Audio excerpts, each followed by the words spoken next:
There is a particular kind of quiet that lives at the edge of the sea, not the silence of absence, but the silence of something waiting, something that has been there long before names were given to things. Nara Voss found that quiet on a grey Tuesday afternoon when the ferry from the mainland carried her suitcase, and a leather case of rolled maps to an island that most people couldn't point to on a chart. She had the name of the island written on a folded paper in her coat pocket. Halvren, 12 residents, according to the Archive Commission's briefing. A lighthouse established in 1887.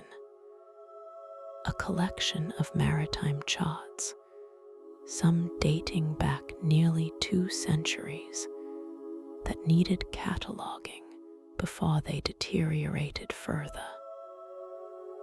The job was meant to take 2 weeks. Nara had taken it because she needed 2 weeks of somewhere that wasn't the city. She hadn't said that in her application.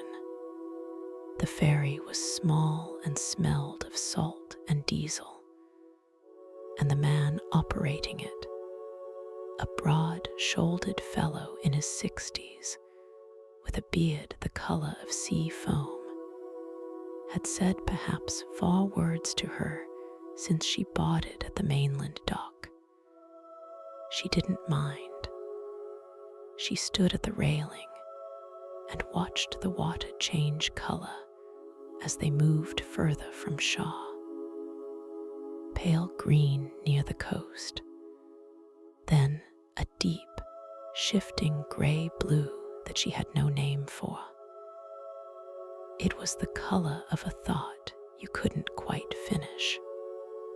Halvren appeared gradually, the way dreams sometimes do, first as a smudge on the horizon, then as a shape, then as something real and particular. Low cliffs, dark pines above them, and rising above the trees, white and slender and calm, the lighthouse. Even from a distance, it struck her as beautiful in the way that quiet things are beautiful, not demanding attention, simply worthy of it. The ferry docked at a small wooden pier. There was no one waiting for her.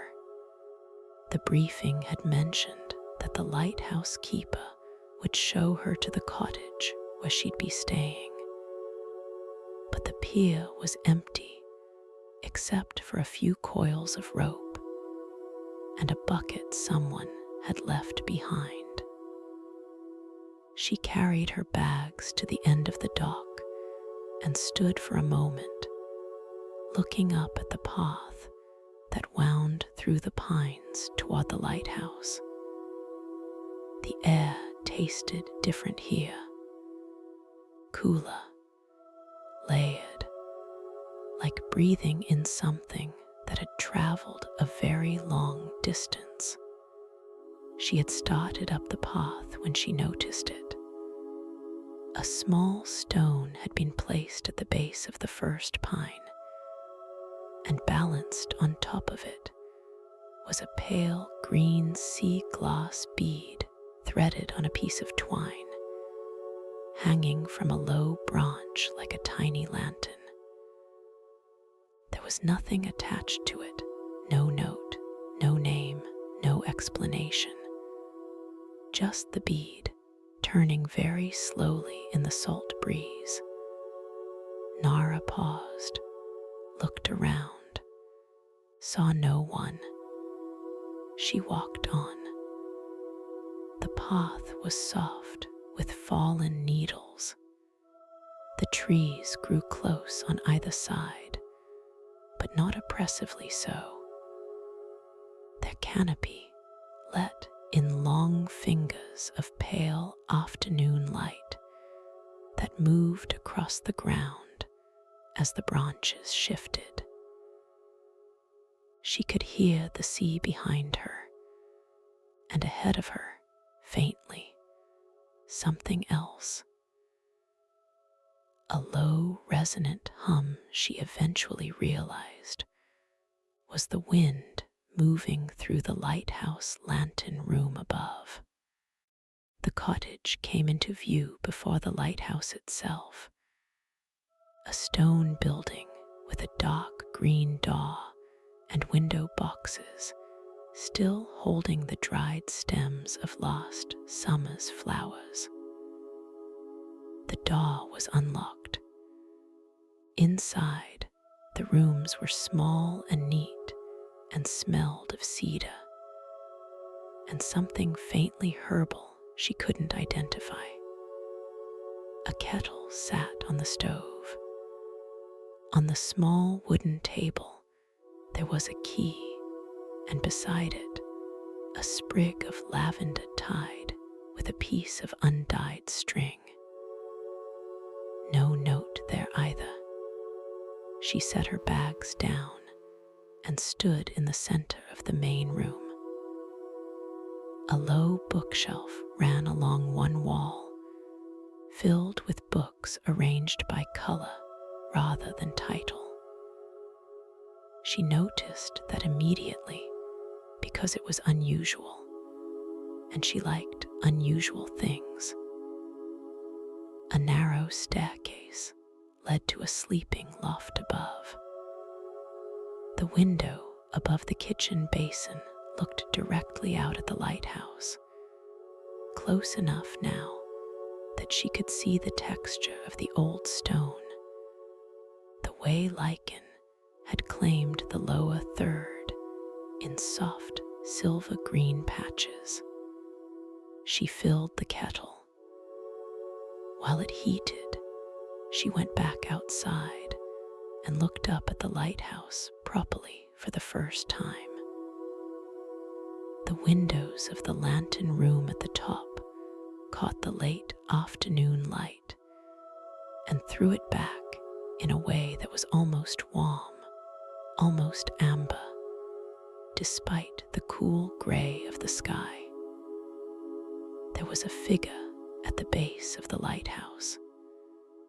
He was standing with his back to her, examining something in the stone, running his hand along the mortar between two large blocks, as if reading something written there. He was tall, dark coat, still. She watched him for a moment. He didn't turn. Then the kettle began to whistle softly from inside, and she went back in. By the time she returned to the window with her cup of tea, he was gone. She told herself she'd introduce herself in the morning. That evening, she unpacked slowly, ran her fingers along the spines of the color-arranged books, and ate the simple dinner she'd brought from the mainland, bread and cheese, and an apple, sitting at the small table as the last light faded, and the lighthouse beam began its slow, patient revolution. It swept across the window every 12 seconds. She counted. Each pass of light moved across the ceiling of the cottage like a gentle hand. She thought, before she was finished thinking anything clearly, this place knows something it hasn't told me yet. Then the thought dissolved, the way thoughts do at the very edge of sleep. She woke before dawn without meaning to, the way sometimes happens in a new place when the body doesn't yet know what silence sounds like here.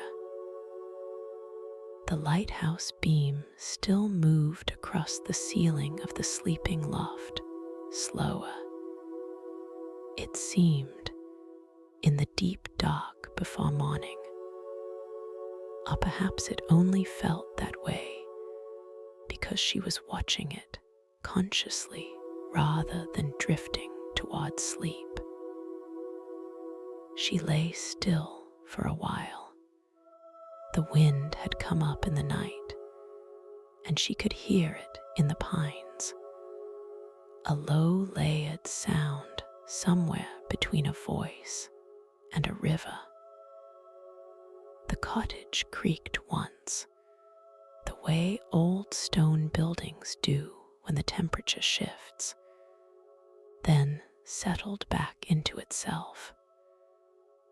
By the time the sky had moved from black to a dense particular blue, she had given up on more sleep.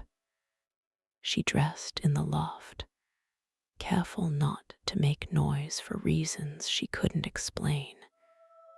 There was no one to wake, and came downstairs in socked feet to find the stove still warm.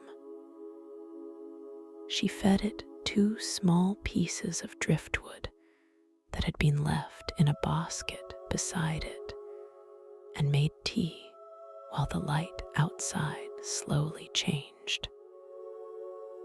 It was, she thought, the most beautiful kind of morning, the kind that doesn't announce itself. She had been hired to catalogue the map archive, which was housed in the lower levels of the lighthouse itself. A door off the main base opened into a cool circular room that smelled of old paper and sea air, and she had been given a key along with the cottage key, both on the same plain metal ring. She carried her tea and her notebook up the pine needle path to the lighthouse in the gray pre-dawn and let herself in. The archive room was round, as all lighthouse rooms must be, with built-in shelving that curved along the walls from floor to ceiling. The maps were stored in flat archival drawers at one end and in rolled tubes along the shelves at the other. Someone, the keeper, she assumed, had already tagged some of the tubes with small paper labels in a careful, unhurried hand. She looked at one, 1903. Any approach charts. Condition, fragile. She stood in the middle of the room and turned slowly, taking it in. It was more than a collection. It was a record of how human beings had tried to know the sea, tentatively at first, then with growing confidence, always imperfectly. The oldest charts she discovered when she eased open the first flat drawer were hand-drawn on something that might have been vellum. The coastlines sketched in ink that had turned the color of old honey. The islands depicted were recognizable, but not quite right, as if seen through imperfect glass. The cartographer had noted depths with small numbers and compass roses with a painstaking elegance that made her chest ache a little, thinking of the hours it must have taken. She forgot about her tea. She sat on the low stool someone had left near the drawers and worked through the first two without looking up, photographing each piece with the small archival camera from her bag, making notes in her catalog book. The light outside shifted from blue to gray to a tentative white as the sun came up somewhere behind the clouds. There was something she noticed working through the third drawer. The maps that were most worn, most handled, were not the navigational ones. They were the ones that showed the island itself. Halvren read it again and again across different decades, different hands, different levels of skill, as if whoever was here had returned to the shape of this island compulsively, not to study it, to know it. She understood that in the way she understood certain things without being able to say why. Around 7, she became aware that she was not alone in the lighthouse. There were sounds above her, the quiet sounds of someone moving carefully, the soft groan of a step on an interior stair. She assumed it was the keeper and did nothing except become more aware of his presence, the way you become aware of something when you stop ignoring it. He didn't come down. She packed up her materials and went back to the cottage for breakfast. As she left through the archive room door, she glanced back at the shelves. The morning light was coming through a single high window now and falling across the rolled tubes in long parallels, and it made the room look, briefly, like something out of a painting she couldn't quite name. She almost didn't see it. A small wooden dish on the shelf just inside the door, at eye level, which she had walked past without noticing when she came in. In the dish was a single piece of sea glass, the same pale green as the bead on the path, and a small card on which someone had written, in the same unhurried hand as the map labels, "Good morning." The kettle in the cottage refills itself from the tank on the south wall if it runs low. There is bread in the box by the stove. Help yourself to whatever you need. No name. She read it twice. Then she carried the sea glass piece out with her in her palm, not sure why she didn't leave it. It was smooth and cool, and sat in her hand with the comfortable weight of something that had been a long time becoming what it was. She thought about the figure at the base of the lighthouse the evening before, his back, his still attention. She had not heard him approach the archive room. She had not heard him leave it. Over breakfast, she opened her catalog book and wrote at the top of the first clean page, beneath her professional notes, "The collection is extraordinary. I think I underestimated this place." Then below that, smaller, "and possibly the person who keeps it." The morning went on in the way mornings do on islands, unhurriedly, without apology. By 9, the cloud had softened from solid gray to to something more layered, and a thin, warm light began to work its way through, not bright enough to cast sharp shadows, but enough to make the pine needles glitter, and the sea below the cliffs change from pewter to something almost silver. Nara had returned to the archive after breakfast and worked until mid-morning, when her back began to register its objections to the low stool. She stretched, packed her materials, and stepped outside to find the path changed by the new light, warmer, more dimensional, and the sound of someone working around the other side of the lighthouse. She rounded the building slowly. The keeper was repainting the base of the exterior wall, a job that required kneeling on a folded cloth and working methodically along the stone with a wide brush. He moved with the careful economy of someone accustomed to working alone. He heard her before she spoke.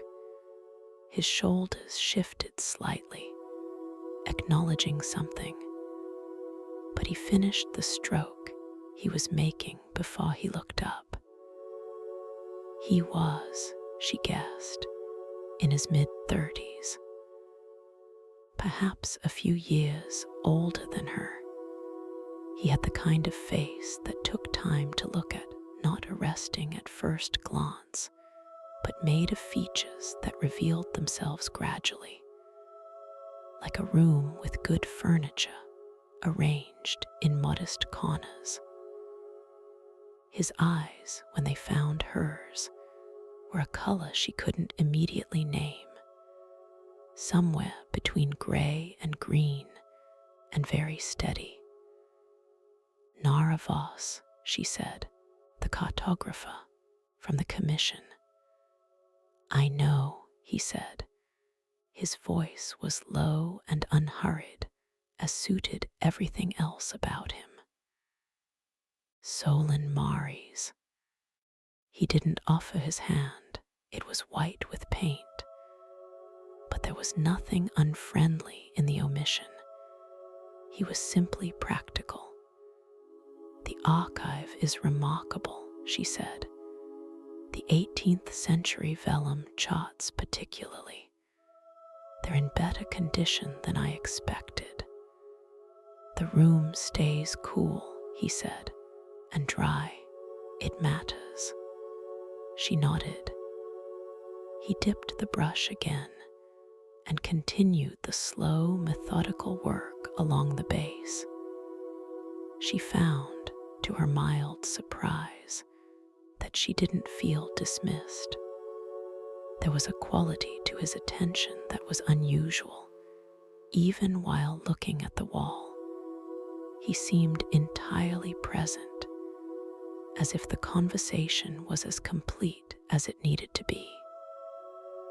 "You arranged the books in the cottage by color," she said. He was quiet for a moment. Then, "They're easier to find that way." "Are they?" He turned to look at her again, and this time something moved in his expression, not quite a smile, but its neighbor. "Once you know which color you're looking for," he said. She thought about this. What color would you be looking for? He considered the question with the same unhurried attention he gave to everything. "Depends on the day," he said finally. She stood with him a little while longer.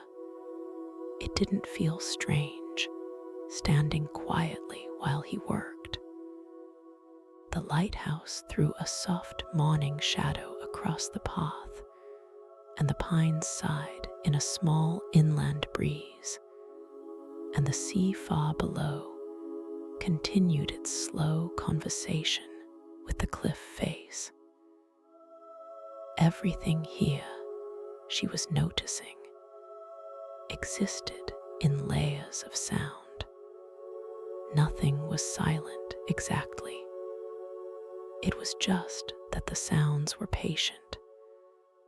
There are sea glass pieces in the archive room dish, she said, not accusing, just noting.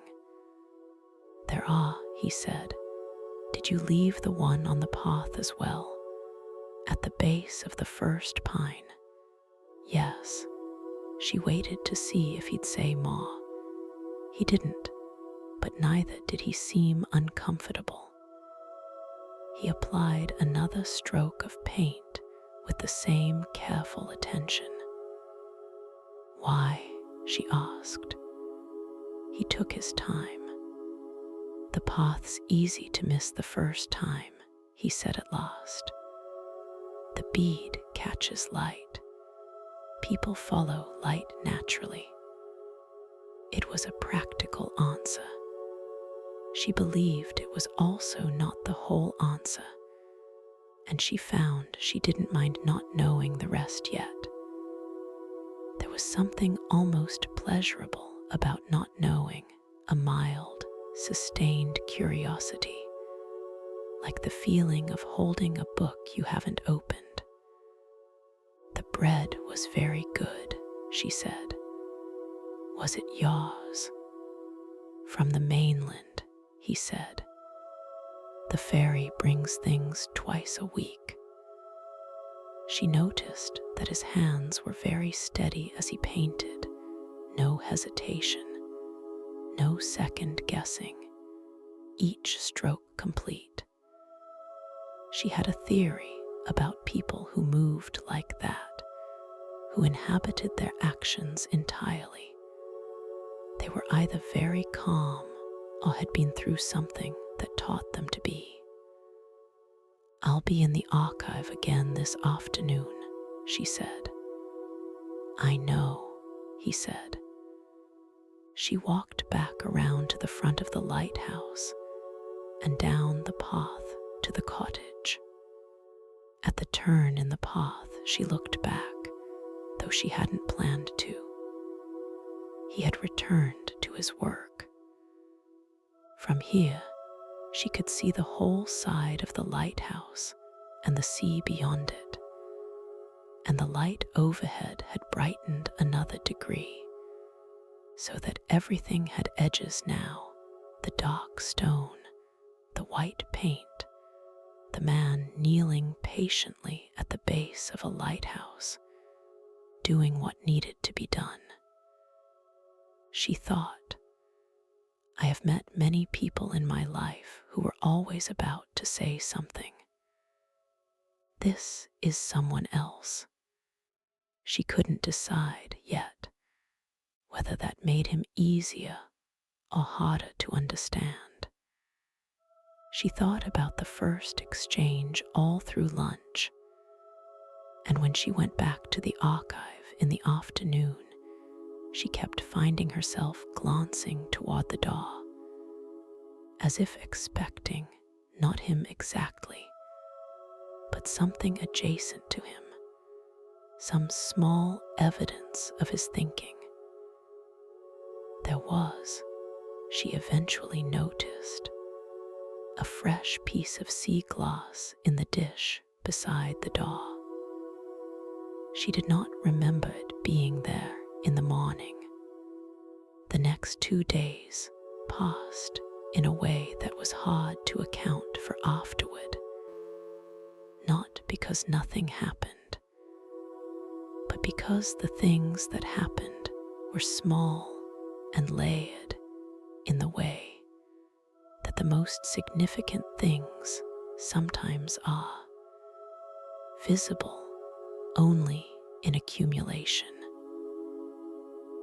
Nara worked through the archive methodically, drawer by drawer, tube by tube, and found the collection growing in her estimation with every hour she spent in it.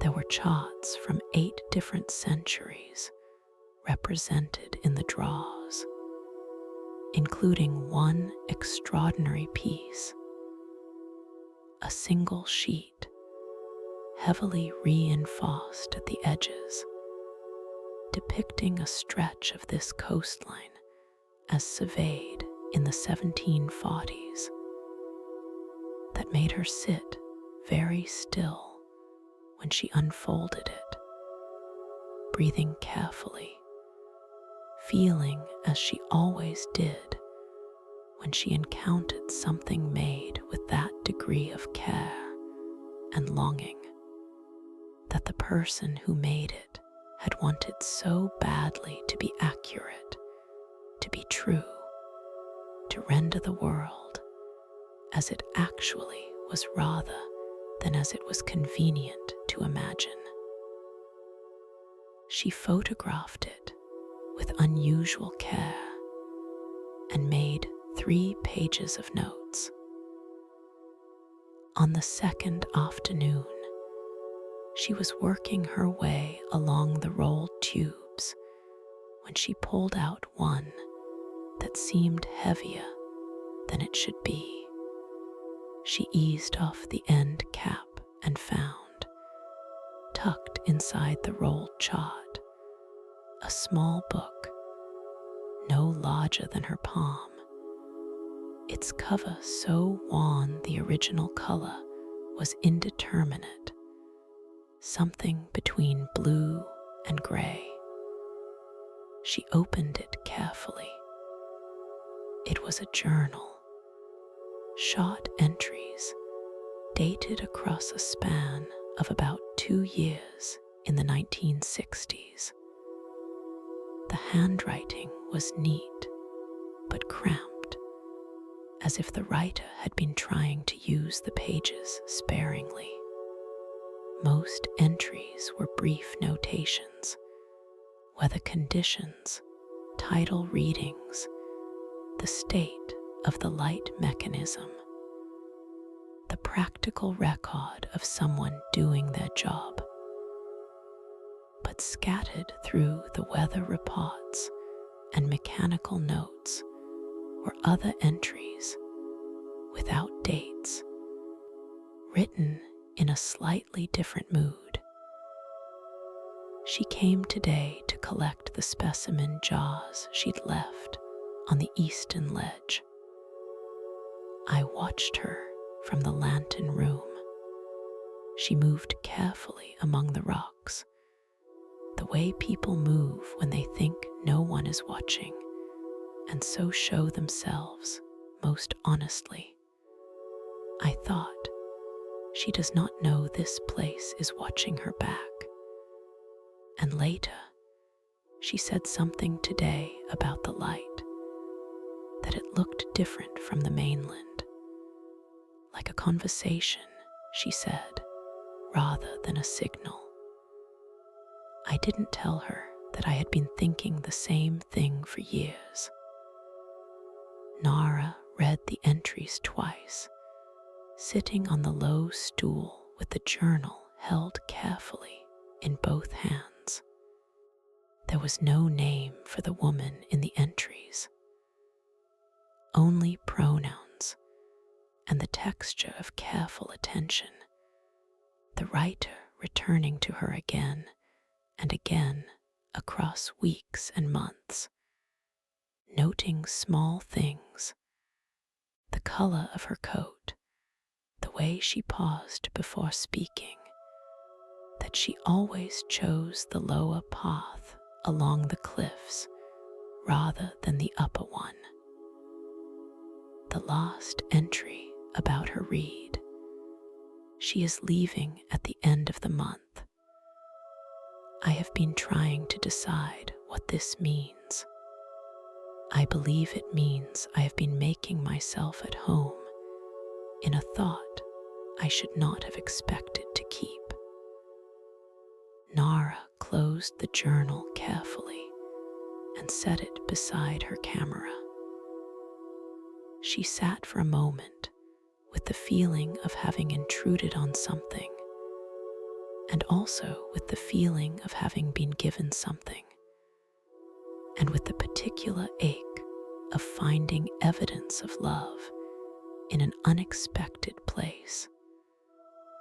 Love that had been folded up and put away inside a rolled chart in a place where it might never have been found. She recorded it in her catalogue. Unmarked personal journal, approx. 1962-1964, found inside tube 47B, author unknown. She was replacing tube 47B when she noticed the book on the shelf directly to its left, a thin volume, its spine facing outward, bound in faded green cloth. She pulled it out. It was a guide to coastal plants of the northern regions, technical rather than poetic, with hand-drawn botanical illustrations. She opened it. On the inside cover, in the same careful, unhurried handwriting she had seen on the map labels, on the note in the cottage, on the morning card. Read the chapter on sea lavender if you have time this evening. It grows on the eastern ledge, worth knowing. No name. She stood holding the book. He had known she would find it, or he had put it there hoping she might, which was not quite the same thing, but related to it. Related in the way that intention and hope are related. Both of them about the future. Both of them a kind of faith.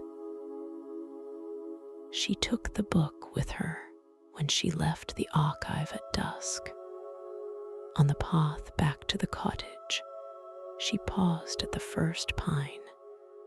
The bead of sea glass was still there, turning in the late evening air, and she looked up and saw, in the window of the lantern room far above, the particular quality of light that meant someone was up there. She didn't wave. Neither did he, that she could see.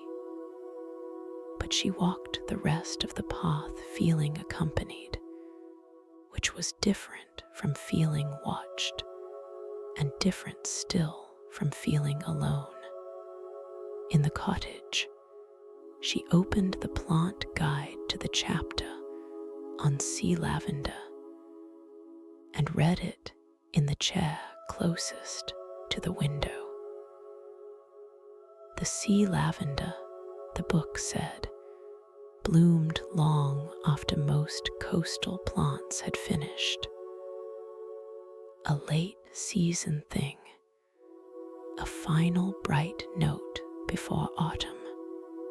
It was also, the book mentioned in a footnote, traditionally believed by coastal communities to mark places where significant things had happened, not as a sign, simply as a preference of the plant for ground that had been, in some way, charged with meaning. She read the footnote 3 times. Then she set the book down and looked out at the lighthouse and thought, what is happening here? And why does it feel like something I've been waiting for? Low tide came the following morning at 7:30, which Nara knew because she had, for the first time in years, looked up a tide chart before bed. She wasn't entirely sure why, but she had been thinking about the eastern ledge mentioned in the old journal, where the sea lavender grew, and she wanted to see the tidal pools that the dropping tide would expose. She was on the path at 7:15, her rubber boots on, the plant guide in her coat pocket, when Solen fell into step beside her from the direction of the lighthouse. He had rubber boots on too, and a dark grey jacket, and carried nothing. "The pools are better from the south side of the ledge," he said. "The north exposure leaves the water cold and murky." "Then take me to the south side," she said. He did. The path to the eastern ledge was not obvious. It diverged from the main track about halfway down the cliff path and became something barely maintained, winding through low coastal scrub that smelled of salt and something greenish and sharp. He walked ahead of her where the path narrowed, and she found herself watching the way he moved carefully, aware of the ground, occasionally putting a hand briefly on a rock to test it before stepping across. He had, she thought, done this many times. The ledge itself was extraordinary. At low tide, it became a wide shelf of dark grey rock laced with channels and pools. The water in the pools so clear and still that it looked less like water than like a second sky set into the stone. Nara stood at the edge of the shelf and felt the particular quality of the air down here, heavier with moisture, complex with salt, alive in a way the upper path was not. The sound of the sea was everywhere, not dramatic, just present. The small sounds of water moving in places that were not normally full of water. "There," Solen said, and pointed without urgency to a long channel pool about 5 meters from where they stood. In the pool, sea anemones in orange and violet, closed like small fists at the moment of exposure. A hermit crab negotiating a passage between 2 stones with tremendous seriousness. A small fish, transparent at the edges, holding still in the deepest part of the pool with the particular stillness of something that knows it is safe. She crouched beside the pool and looked in. He crouched too on the other side, and they looked at the same water from opposite edges. "The anemones will open in about an hour," he said. "When the water settles, they close when they sense vibration. Everything here closes when something approaches," she said, and then wasn't sure why she'd said it that way. He looked at her across the pool, not for long, a measuring glance that was also, she thought, something else. Then he returned his attention to the water. "The fish," he said, "is called a blenny. It lives in this pool specifically. Has for at least 4 years. I recognize the marking on the dorsal fin. You know this individual fish. You get to know things when you stay somewhere long enough." She thought about that. "How long have you been here?" 6 years, he said. "Is it enough time?" He was quiet in the way she was coming to understand as thinking rather than deflecting. "It's enough to know most of the fish," he said, "and some of the plants, the rock formations, the way the tides change by season, a pause, the light at different times of year. But," she prompted, because there was one. He picked up a small pebble from the shelf beside him and turned it in his fingers. A dark stone shot through with a thin white mineral vein. "Some things take longer," he said. He set the pebble down on the edge of the pool, precisely, as if placing it deliberately. She watched him. He didn't look up. They stayed at the pools for nearly 2 hours. He showed her where the sea lavender would bloom in late summer, bare stems now, but he could point to where they'd be, along the upper edge of the shelf, where the rock met the thin coastal soil. He showed her a fissure in the rock that was home to a small snail with a spiral the color of sunrise.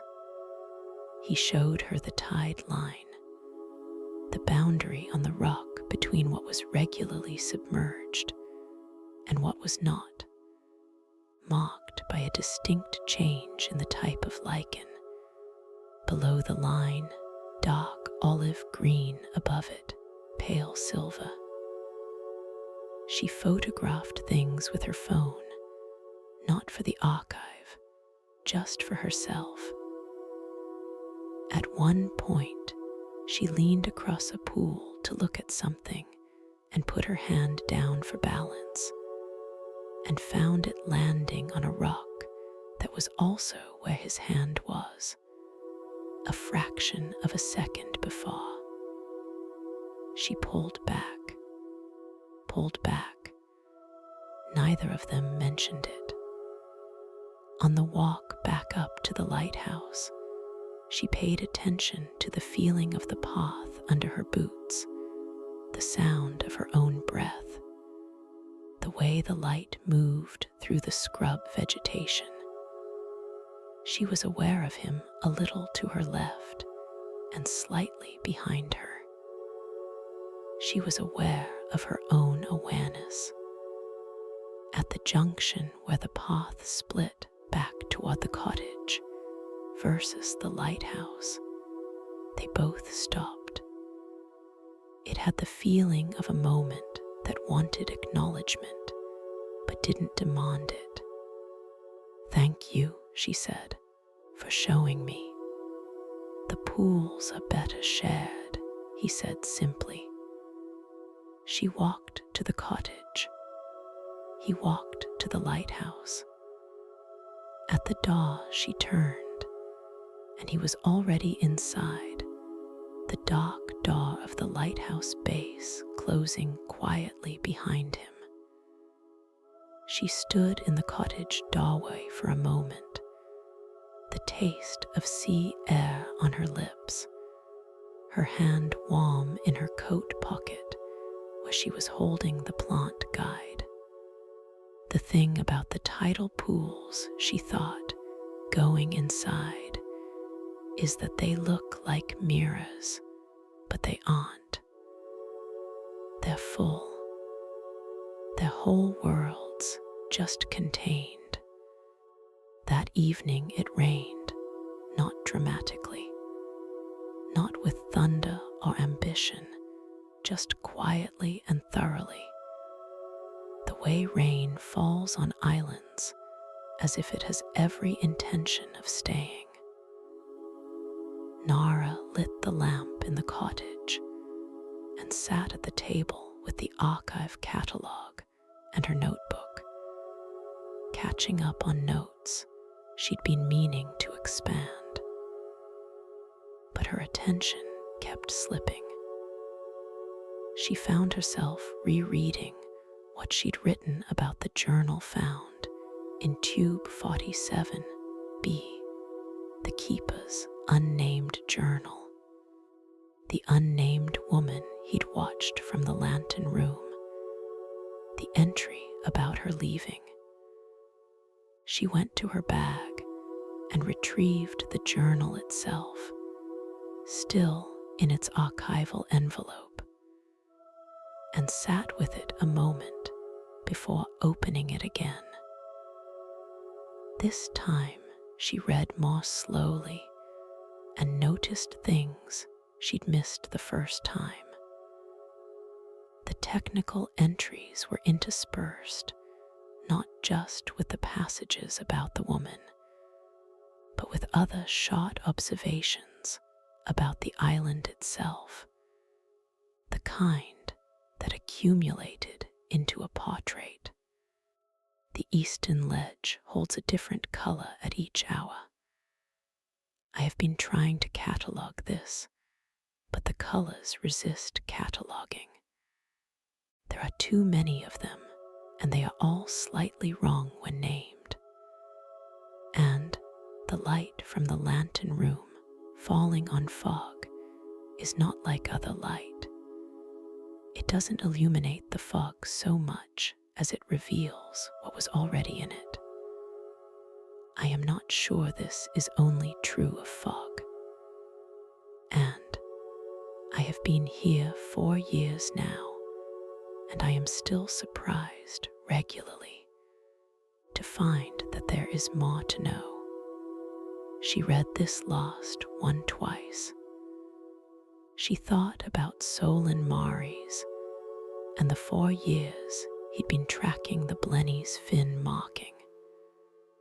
She thought about the colored pebble he'd set precisely at the edge of the pool. She thought about the books arranged by color, the plant guide, the sea glass. The rain intensified briefly against the window, then softened again. She turned to the back of the journal, which she hadn't examined carefully the first time. The last 20 or so pages were blank. The journal had ended mid-use, but tucked into the inside back cover was a folded piece of paper, heavier and different in texture from the journal pages. She unfolded it carefully. It was a letter, handwritten, not from the journal's author. The handwriting was different, a larger, more fluid script, slightly left slanting. It began, "I know you won't send for me. I know that's not who you are. So I'm writing this to be left somewhere you'll find it, on my way off the island. So there is no conversation you have to have that you didn't choose." She read it all the way through without stopping. It was not a long letter, perhaps 200 words, but it was precise and true and written with the particular courage of someone saying something they knew couldn't change anything, but that needed to be said anyway.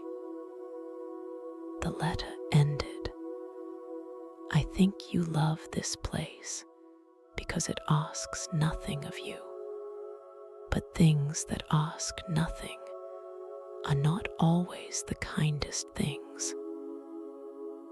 Sometimes the kindest thing is a question." She didn't know if the question had ever been asked. She didn't know if the man who wrote the journal had ever written back, or found the letter, or known the right thing to do with it. What she knew was that she was sitting in a stone cottage on an island in the rain, reading a love letter that had been tucked inside a journal for perhaps 60 years. and she felt the weight of it, not with sadness exactly, but with the particular solemnity of something true. She refolded the letter and replaced it carefully in the envelope with the journal. She made an additional notation in her catalogue: letter, author unknown, personal correspondence found with journal, addressed to journal's author, undated. Then she sat quietly for a while with her hands flat on the table and the rain on the window and the lamp making its warm circle around her. She thought about the journal writer watching someone from the lantern room and thinking, she does not know this place is watching her back. She thought about what it meant to pay that kind of attention to someone, the degree of care it required, the degree of longing. She thought about Solen. The thought arrived without fanfare, and she let it sit there, not examining it too closely. The way you leave something alone when you're not sure yet how fragile it might be.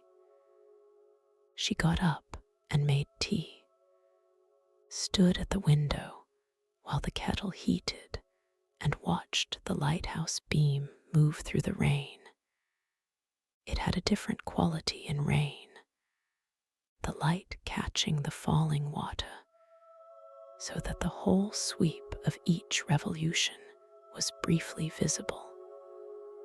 A great slow hand of illumination moving through the dark. When she went to bed, she put the journal and letter securely in her archive bag and left the plant guide on the table, open to the sea lavender chapter, with a piece of sea glass sitting in the fold to mark the page. She did not know why she did this exactly, only that it felt right, and that sometimes what feels right is a kind of knowledge that arrives before the explanation does. The rain didn't stop overnight, but by morning it had settled into something still and damp and full of quiet light, the kind of morning where the whole world seems to have been recently washed and left to dry. Nara spent the morning in the archive, working methodically, and came back to the cottage at midday to find a small pot of soup on the stove, still warm, clearly just left, and a piece of bread wrapped in cloth beside it. She stood in the doorway of the cottage for a moment, looking at the soup, feeling something she couldn't immediately name. She ate it. It was vegetable, thick and herbed, with something in it that added a depth that was neither sweet nor bitter, but simply present. The bread was dense and good. When she washed the pot, she left both on the counter with a note. "Thank you." The soup was exactly right. She didn't sign it. She assumed he'd know. That evening, the sky cleared briefly at dusk, and she walked the cliff path, a track that ran along the eastern edge of the island, above the ledge, through low scrub and sea grass, with the sea a long drop below and the lighthouse visible from most of it. She walked slowly, letting her thoughts settle. The air was cold and clear and smelled of the clean aftermath of rain. She was watching the last of the light when she heard footsteps on the path behind her and turned to find Solen a few meters back, hands in his coat pockets, unhurried.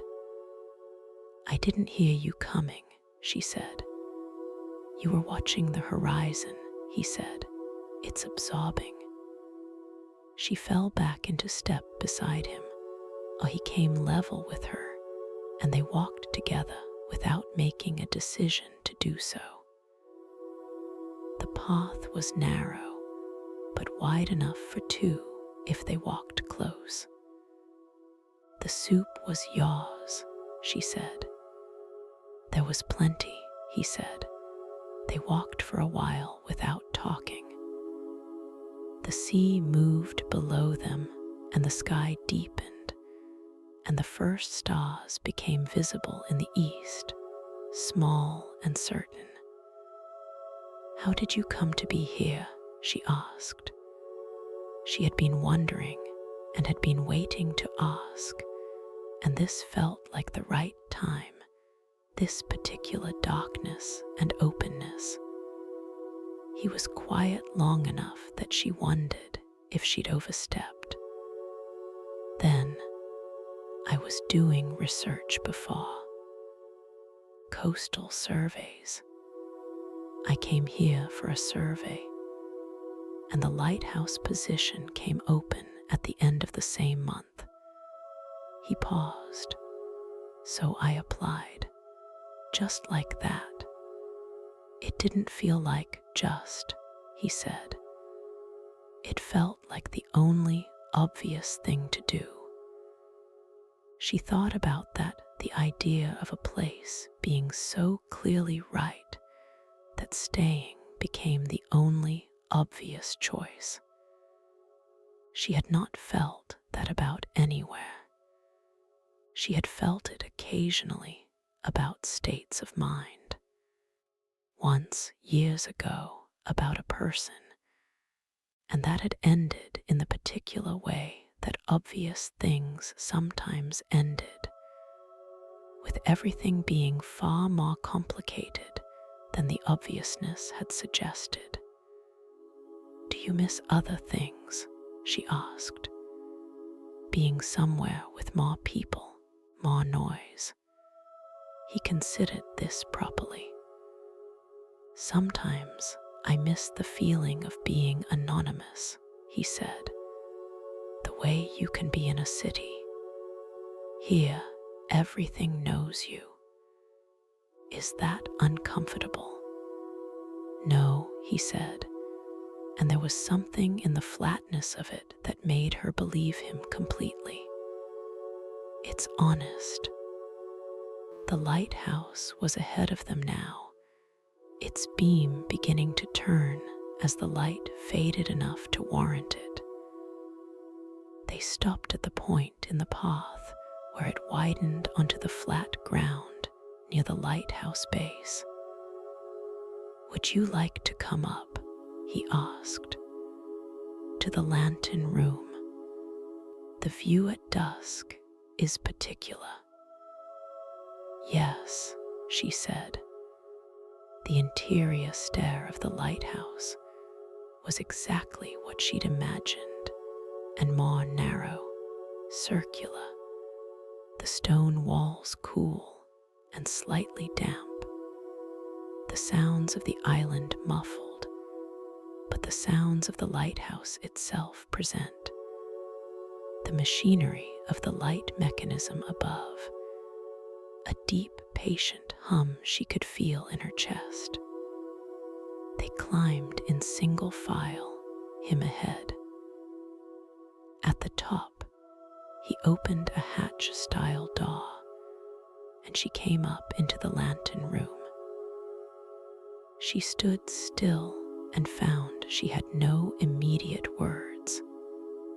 The lens at the center of the room was vast and complex, all prisms and brass fittings, and the light source within it was already active, the whole mechanism turning with a slowness that was almost imperceptible until you watched it against a fixed point.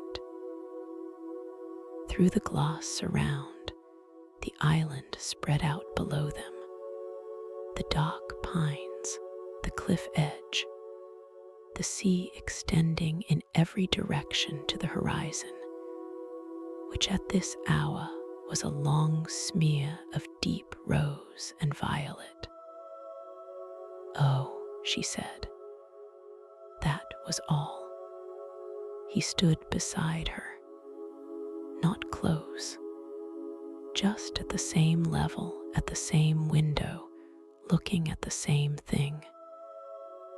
"I come up here most evenings," he said, "not to watch for ships, just to see." They stood there until the last color left the sky and the stars were fully themselves. She said nothing about the journal. Neither did he mention it. But as they descended the stair, her first, him following, she thought, whoever loved someone from this room, whoever watched from this window, understood something about how caring and silence can be the same gesture. Word count 1040, part 8. 3 mornings after that, Nara woke to fog. Not the gauzy coastal mist that sometimes came in the night and burned off by 9. This was a proper established fog, the kind that settled itself thoroughly and had no apparent intention of moving. She could see perhaps 20 feet from the cottage window. The first few pines, the beginning of the path, the vague shapes of rocks. Beyond that, white. She dressed and made tea and found, on the doorstep of the cottage, a basket. Inside it, a thermos of coffee. She had mentioned once, in passing, that she preferred coffee in the mornings, and he had remembered 2 hard-boiled eggs and a small jar of something dark that turned out to be a blackberry preserve of extraordinary quality, thick and deep-flavored, tasting of something between sweetness and something she couldn't name. She ate on the doorstep despite the cold, because the fog did something interesting to sound. It absorbed distance, brought everything closer in register, so that the sea she couldn't see sounded nearer than usual, more present. The lighthouse beam moved through the fog in a way she could see from here. Each revolution was a visible thing in this density, a slow sweep of brightness that appeared on one side, passed overhead, and disappeared on the other, leaving the world briefly illuminated, and then softly returned to white. She was watching the beam pass for the 3rd or 4th time when she noticed something in it. She set down her coffee and stood up straighter. In the fog, at the outermost reach of the beam's illumination, which was not far, the light not traveling in fog the way it traveled in clear air, she had seen something. A shape within the brightness, not sharp, not dramatic, but distinct. For just a fraction of a second, In the center of the beam's passing, there had been the suggestion of a figure, tall, still, then gone. She stood with her coffee growing cold in her hand and waited for the beam to come around again. She was nearly convinced she'd imagined it when the beam came around a fifth time, and in the very edge of it, for barely a moment, she saw it again.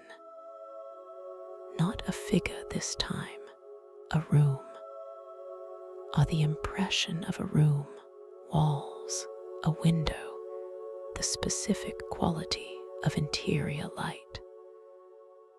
Then the beam passed, and there was only fog.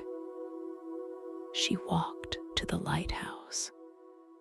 He was in the lantern room.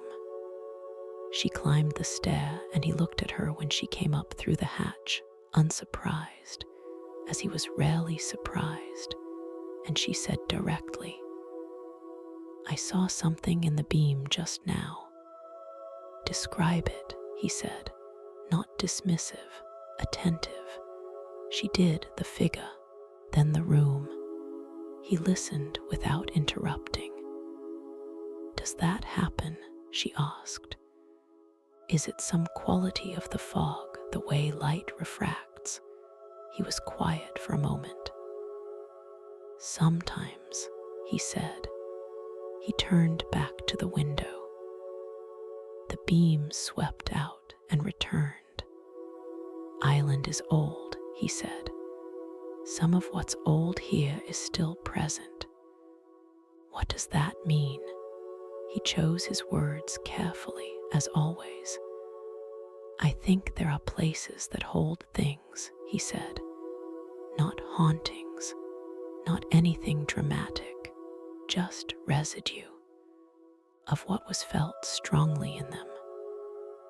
The light passes through everything, and sometimes, in conditions like this, what's been felt strongly becomes briefly visible again, like a watermark."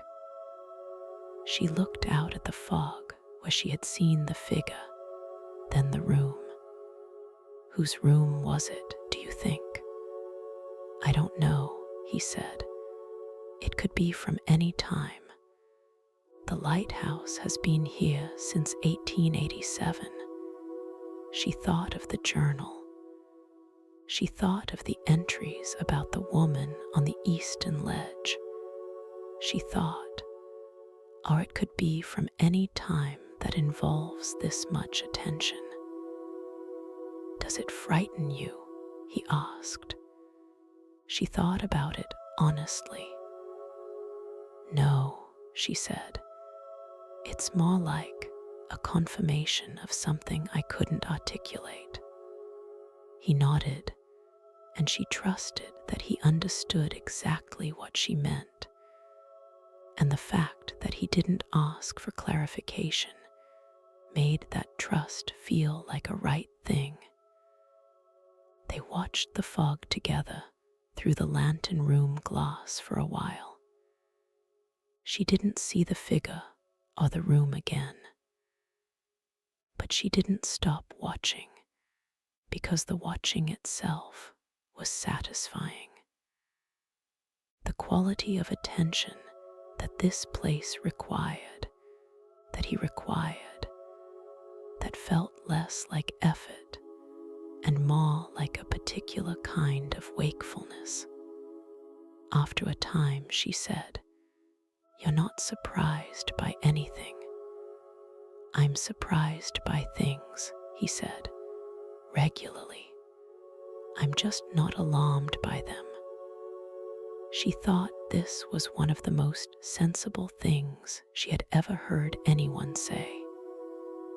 By the time she descended the stair, the fog had thinned slightly at the top. She could see the first pines again, the beginning of the cliff path, the gray and silver of the sea beyond. The watermark of the world becoming visible again as the light found its way through. She stood for a moment in the cottage doorway, looking at where she'd been sitting when she saw the thing in the beam. The basket with the thermos was still there. She thought, what a place to be paying attention in. What a place to be. 3 mornings after that, Nara woke to fog. Not the gauzy coastal mist that sometimes came in the night and burned off by 9. This was a proper established fog, the kind that settled itself thoroughly and had no apparent intention of moving. She could see perhaps 20 feet from the cottage window, the first few pines, the beginning of the path, the vague shapes of rocks. Beyond that, white. She dressed and made tea and found, on the doorstep of the cottage, a basket. Inside it, a thermos of coffee. She had mentioned once, in passing, that she preferred coffee in the mornings, and he had remembered 2 hard-boiled eggs and a small jar of something dark that turned out to be a blackberry preserve of extraordinary quality, thick and deep-flavored, tasting of something between sweetness and something she couldn't name. She ate on the doorstep despite the cold, because the fog did something interesting to sound.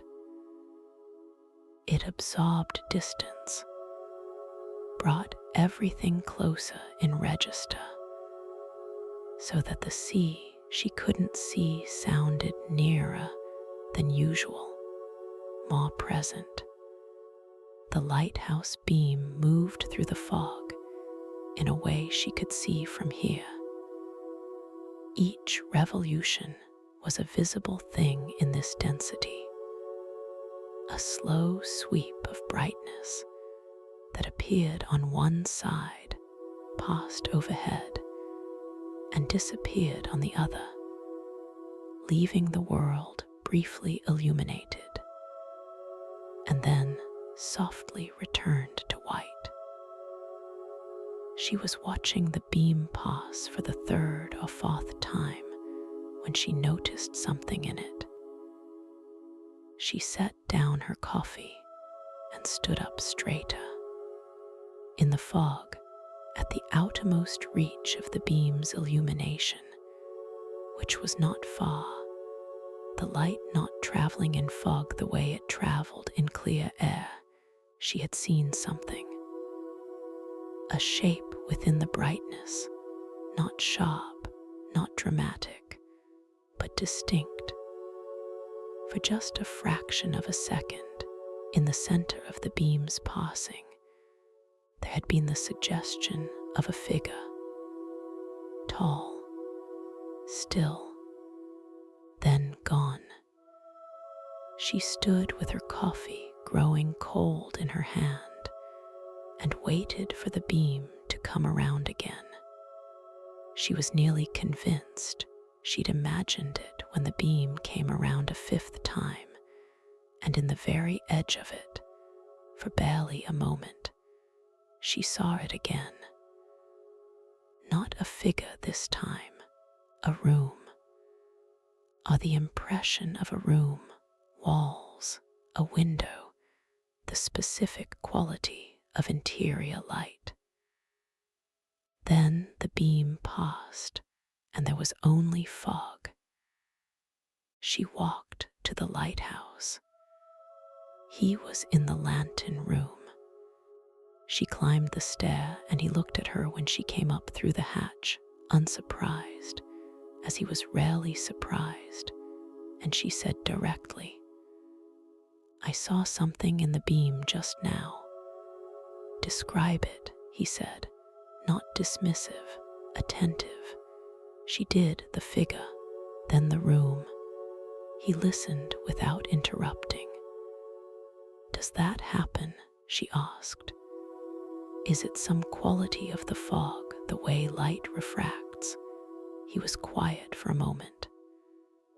Sometimes, he said. He turned back to the window. The beam swept out and returned. Island is old, he said. Some of what's old here is still present. What does that mean? He chose his words carefully, as always. I think there are places that hold things, he said. Not hauntings, not anything dramatic, just residue of what was felt strongly in them. The light passes through everything, and sometimes, in conditions like this, what's been felt strongly becomes briefly visible again, like a watermark. She looked out at the fog where she had seen the figure, then the room. Whose room was it, do you think? I don't know, he said. It could be from any time. The lighthouse has been here since 1887.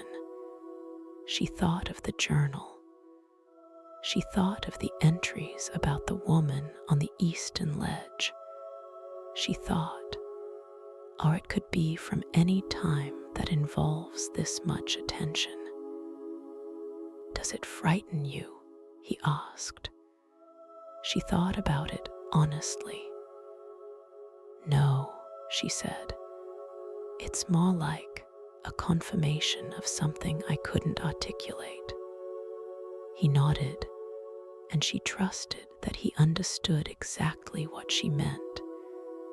And the fact that he didn't ask for clarification made that trust feel like a right thing. They watched the fog together through the lantern room glass for a while. She didn't see the figure or the room again. But she didn't stop watching, because the watching itself was satisfying. The quality of attention that this place required, that he required, that felt less like effort and more like a particular kind of wakefulness. After a time, she said, "You're not surprised by anything." "I'm surprised by things," he said, "regularly. I'm just not alarmed by them." She thought this was one of the most sensible things she had ever heard anyone say. By the time she descended the stair, the fog had thinned slightly at the top. She could see the first pines again, the beginning of the cliff path, the gray and silver of the sea beyond. The watermark of the world becoming visible again as the light found its way through. She stood for a moment in the cottage doorway, looking at where she'd been sitting when she saw the thing in the beam. The basket with the thermos was still there. She thought, what a place to be paying attention in. What a place to be. He showed her the garden on a Sunday. She didn't know it was Sunday until afterward, when she thought back on it. Days on the island had begun to lose their names, to exist simply as arrangements of light and tide and quiet. But the ferry came on Sundays, and the distant sound of it that morning had reminded her, and she thought, 8 days since I arrived. It felt both longer and shorter than 8 days. The garden was on the south side of the lighthouse, sheltered from the prevailing wind by the building itself and by a low stone wall that had clearly been rebuilt several times over the decades, its oldest stones at the base and newer mortar at the top. She had passed the wall daily and assumed the space behind it was storage of some kind. She had not thought to look. Solen opened the wooden gate in the wall and stood aside to let her in. Inside was something she had not expected, an organized, tended space, not large, perhaps 10 meters by 8, but full in the way that a well-loved garden is full, not crowded, but inhabited, every portion of the ground given to something that was wanted there. Low wooden trellises against the lighthouse wall supported the dried stems of what would, come summer, be climbing plants. He told her they were a variety of hardy coastal rose he'd spent 2 years establishing. Between the trellises and the central path were beds, one entirely given to herbs, dense and complex smelling even in early spring, the others a mix of plants she half recognized, and plants she didn't recognize at all. "What's that one?" she asked, crouching beside something with low, deeply lobed leaves of a gray-green color. "Lovage," he said, crouching beside her. He was close enough that she could see the texture of his jacket. "It grows to about 2 meters in summer. Tastes of celery and something else, something green."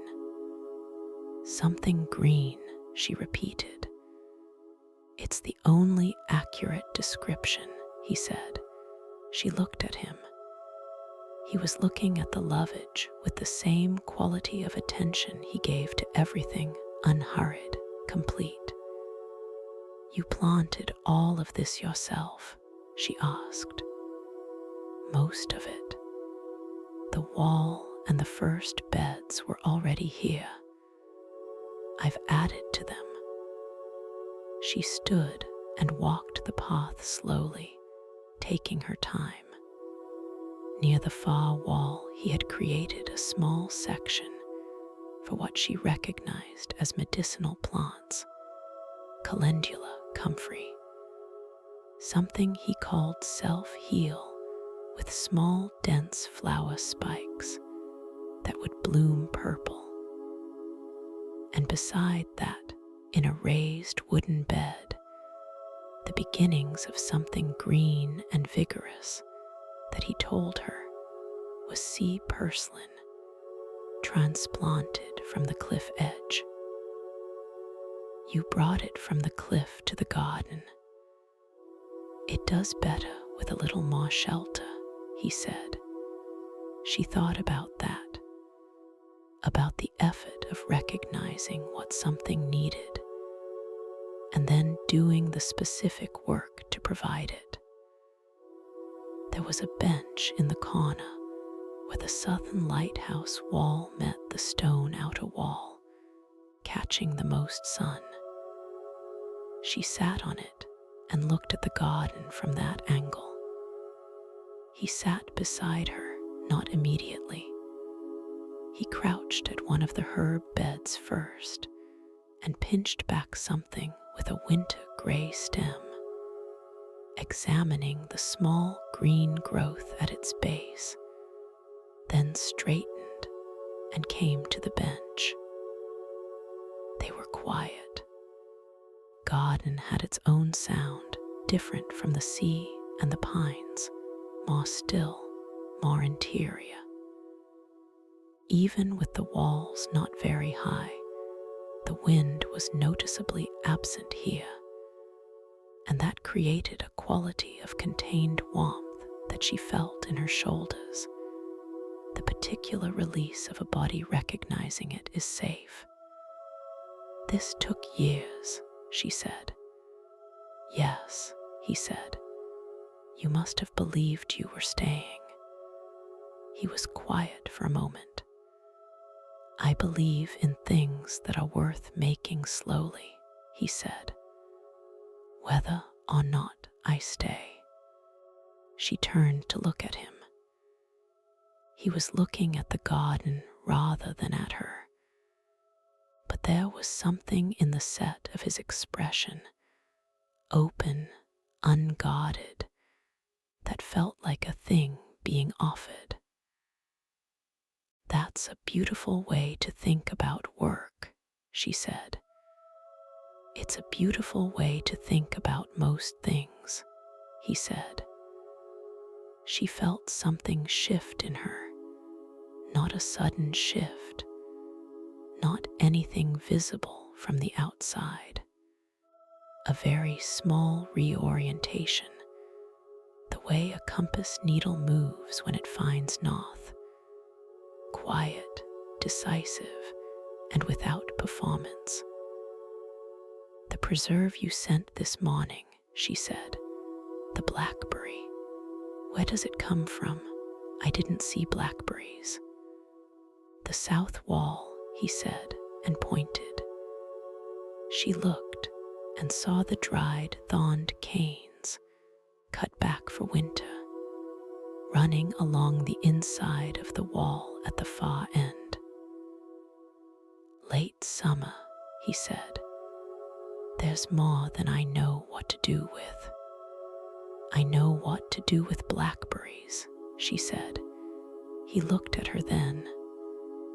Something in his expression, not a question, more a noticing. What do you do with them? He asked. I make galettes, she said, with almond flour, my grandmother's recipe. I'd like to try that, he said. The simplicity of it, the directness, made her smile. He saw her smile and he smiled too. And it was, she thought, the most complete expression she'd seen from him. Something warm and slightly startled, like he hadn't expected the smile to arrive and was pleased by it. She thought, here it is. This is what it is. She didn't say anything. She didn't have to. The garden held them in its sheltered warmth, and the lighthouse stood above them, and the island went on being exactly what it was. Her commission was for 2 weeks, and by the start of the second week, she had catalogued roughly 2/3 of the archive. She worked with the same care she always brought to archival work, but found here that the care came easily rather than requiring effort, as if the quality of the place had raised the quality of her attention without her having to do anything deliberate. She also found that she had started doing something outside her commission. It began with a sketch. She was standing at the edge of the eastern ledge one morning. Low tide again, the rock shelf exposed, the pools in their patient stillness, and she took out her field notebook and began drawing.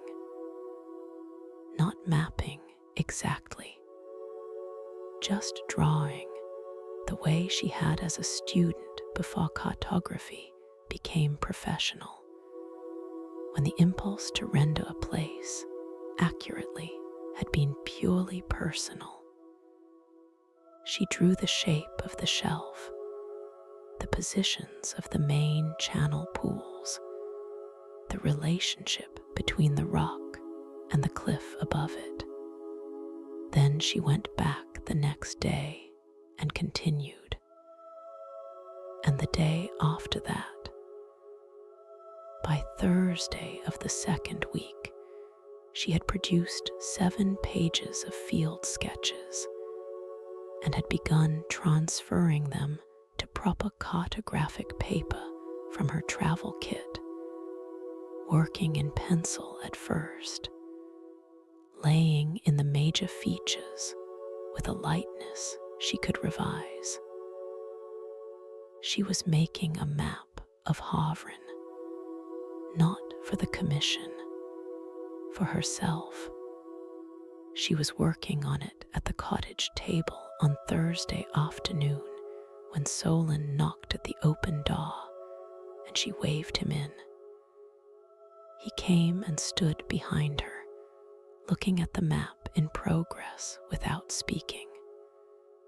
She continued working, comfortable with his presence in a way that still surprised her when she noticed it. "You're mapping the island," he said after a while.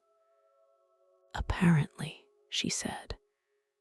"There's a section you haven't done," he said. "Which? The northern inlet. It's not visible from the main paths. You'd need to go through the tree line. Will you show me?" A pause. "Tomorrow morning," he said. "Tomorrow morning," she agreed. He left her to her work. She drew for another hour, then packed up and stood to stretch and found, on the table beside where he'd been standing, a small glass bottle she didn't recognize. Inside it, pressed flat, was a sprig of something dried, dark green, with tiny silver hairs along the stem. She uncorked it carefully and smelled. Something between sage and the sea, complex and clean. She placed it beside the map with the intentionality of someone arranging a still life, and stood looking at the arrangement, the half-finished map, the glass bottle, the sea glass she'd carried in from the path, and felt, for the first time in perhaps years, the particular satisfaction of a life that was interesting. Not happy, exactly. She had been happy before, and it had never felt quite like this. This was more structural, as if something that had always been slightly misaligned had found its correct angle. She thought about the love letter in the journal. Some things that ask nothing are not always the kindest things. Sometimes the kindest thing is a question.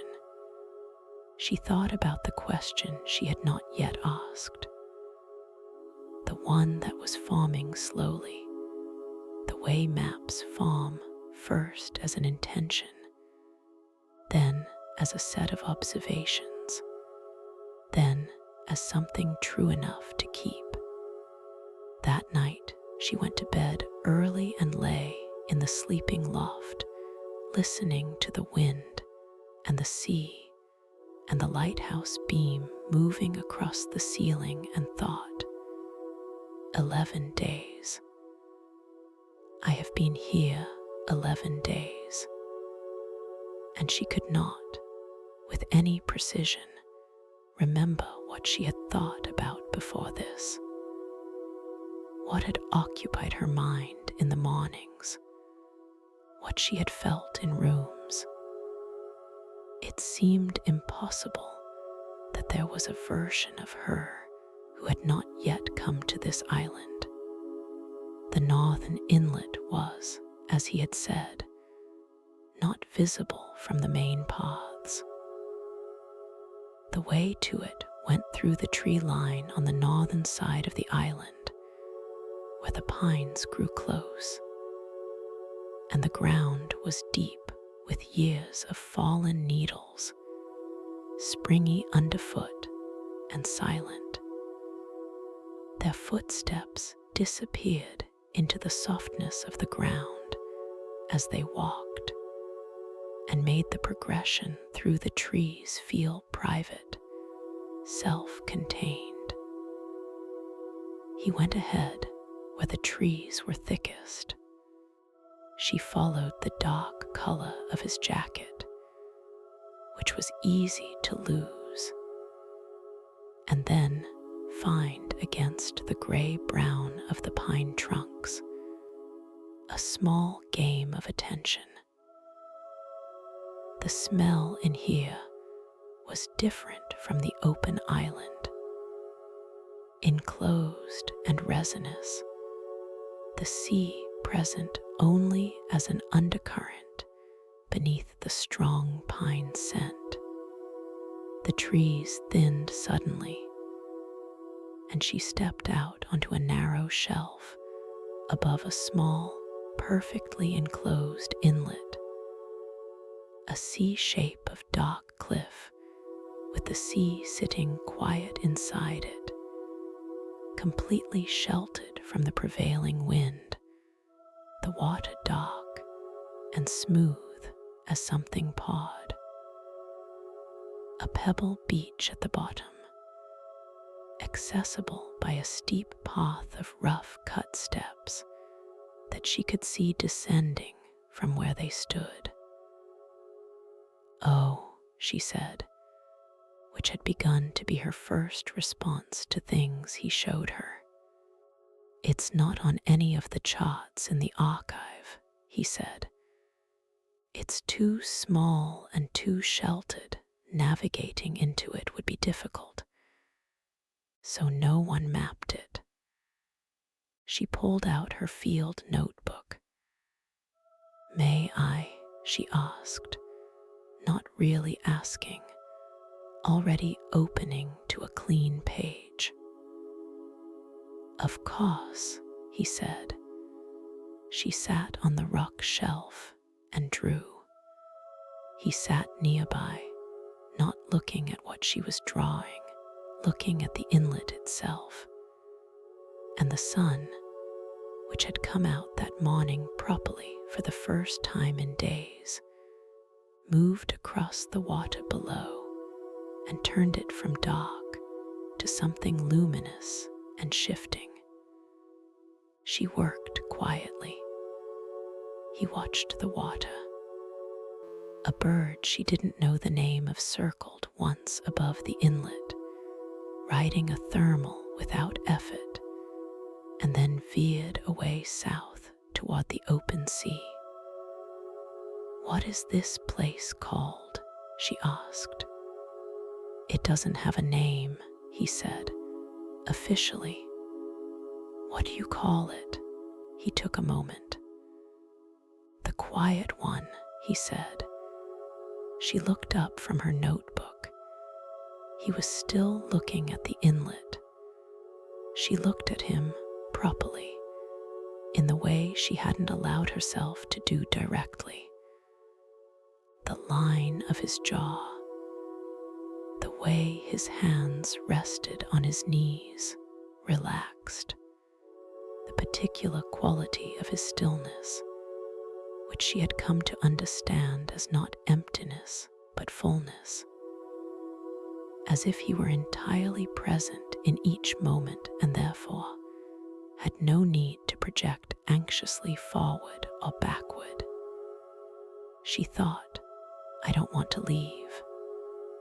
The thought arrived with a clarity that surprised her, not its content. She had been moving toward it, but its simplicity. Not "I want to stay because of the archive," not "I want to stay because the place is beautiful." Just, I don't want to leave. The sentence complete and unambiguous. How much longer do you have? He asked. She refocused on her notebook. 3 more days, she said. Thursday, he nodded. She continued drawing. He continued watching the inlet. The sun moved. The water changed color incrementally with it, the way all good things change visibly, but slowly enough that you couldn't pinpoint the exact moment of transition. She drew the inlet carefully, the curve of the cliff, the pebble beach, the exact stillness of the water. She drew the steps cut into the rock. She added a small notation in the lower right corner, the conventional cartographer's mark, surveyed by Nara Voss. Then, below that, in smaller lettering, not conventional, named the Quiet One. She didn't show him the notation, but when she closed the notebook, he looked at her, and she had the feeling, not for the first time, that some communication had occurred between them that didn't require words. On the way back through the pines, she walked beside him where the trees allowed. Halfway through, a root crossing the path caught her foot, and she stumbled not badly. She caught herself, and his hand was at her elbow immediately, steadying, and then gone. Just as quickly, just as surely. She said thank you without looking at him. He said of course without looking at her.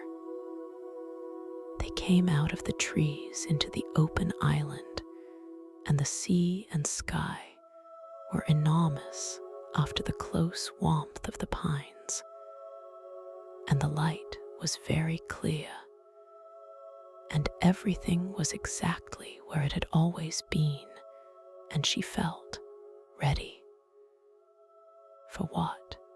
She wasn't yet certain, but ready in the way that you're ready for rain, not knowing precisely when, but feeling it in the changed quality of the air. On the 12th day, she found the map. She was working in the archive in the late afternoon, the light from the high window slanting golden and low across the shelves, and she had reached the final section of the rolled tube shelves, a section containing what appeared to be more recent material. Some of the tubes clearly modern in their manufacture. Most held what they looked like: recent coastal surveys, updated navigation charts, the ordinary working documents of a functioning lighthouse. She photographed and catalogued them efficiently. Then she found a tube that was different. It was hand-rolled rather than manufactured, thick paper wrapped around itself, held with a piece of twine rather than a cap. Her name wasn't on it, but it had something written on the outside in his handwriting: Halvren, full survey, own work. She hesitated for a moment. Then she untied the twine and unrolled it on the flat surface she used for examining materials. It was a map of the island, hand-drawn not in the archival style of the old charts, but in something more personal, the line work careful and expressive at once, the kind of cartographic drawing that revealed its maker. He had mapped every detail: the cliff paths, the tree line, the lighthouse and its outbuildings, the garden wall in its exact configuration, the tidal pools on the eastern ledge, the numbered steps down to the northern inlet. She went still, in the lower right corner in his careful hand, surveyed over seasons as this place became known to me. And there, on the eastern shore, at the precise point where the path to the cliff edge diverged from the main track, a small figure, not detailed, just suggested, the way figures are suggested in hand-drawn maps, a presence rather than a portrait, standing at the path junction, facing out toward the sea. It wasn't her. It couldn't be her. The map predated her arrival. She could tell from the paper quality, from the wear on the tube, from the fact that he couldn't have known she was coming when it was made. And yet, the figure stood where she had stood, was positioned the way she positioned herself when she looked out at the sea, had, in the few small strokes he'd used to suggest it, the particular quality of someone paying attention rather than someone passing through. She stood with the map unrolled on the table for a long time, the low golden light moving across it as the sun continued its decline. And she thought about what he had said in the garden. I believe in things that are worth making slowly. She thought about the journal writer. She does not know this place is watching her back. She thought about all the small things that had been placed for her to find, not obtrusively, not presumptuously. The sea glass on the path, the note in the morning, the book with the plant chapter marked, the bottle of dried herbs, each one a piece of attention, each one completely deniable as coincidence. And yet, she re-rolled the map carefully and tied it with its twine and replaced it on the shelf. Then she stood in the archive room as the light finished its afternoon slant and the shadows moved across the curved walls, and she felt the weight of something that was not quite comprehensible and not quite explicable, and was, she thought, precisely what she had always hoped things would turn out to be capable of being. She went up the lighthouse stair. He was in the lantern room, adjusting something in the mechanism's housing, a small tool in his hand. He looked at her when she came up through the hatch, that same unhurried attention. I found the map, she said. Your map. He was quiet. The figure, she said, on the eastern shore. He set the tool down on the housing ledge with care. He turned to the window, though the view outside was the same sea and sky it always was, and he looked at it for a moment. I drew that map 3 years ago, he said. I know, she said. I don't know what to tell you about the figure, he said. only that it belonged there, that the map didn't feel complete without a figure on that path, looking toward the sea. She stood at the hatch. The lantern room was small. The mechanism turned between them in its slow revolution. "Did you know I was coming?" she asked. He turned from the window. His expression was not mysterious. It was simply true, which was its own kind of mystery. "No," he said. "I knew someone was." The light moved around them both. She stayed in the lantern room for a long time after that. Not because there was anything further to resolve. There wasn't, or not immediately, but because being there felt right, and she had developed, over 12 days on this island, a trust in things that felt right, a willingness to follow that sense rather than overthinking it into an action. We talked, which was something they had done more of incrementally over the days, each conversation slightly longer, slightly deeper than the one before, the way the archive drawers had deepened as she worked through them. More and more extraordinary content the further in she went. He told her about his coastal research, the surveys he'd done before coming here, 3 years of work along the northern coastline, data gathering for a conservation study that had since been published and cited and gone on without him. He'd left before its conclusions were drawn. She asked why. "I was too close to the data," he said.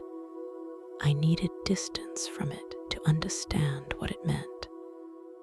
And I realized, while I was trying to figure out how to get that distance, that I'd been in the wrong relationship to the work all along.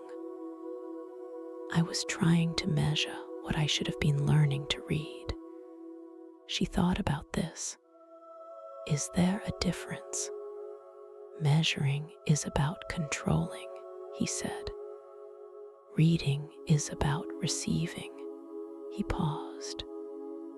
"I think I'm better at receiving."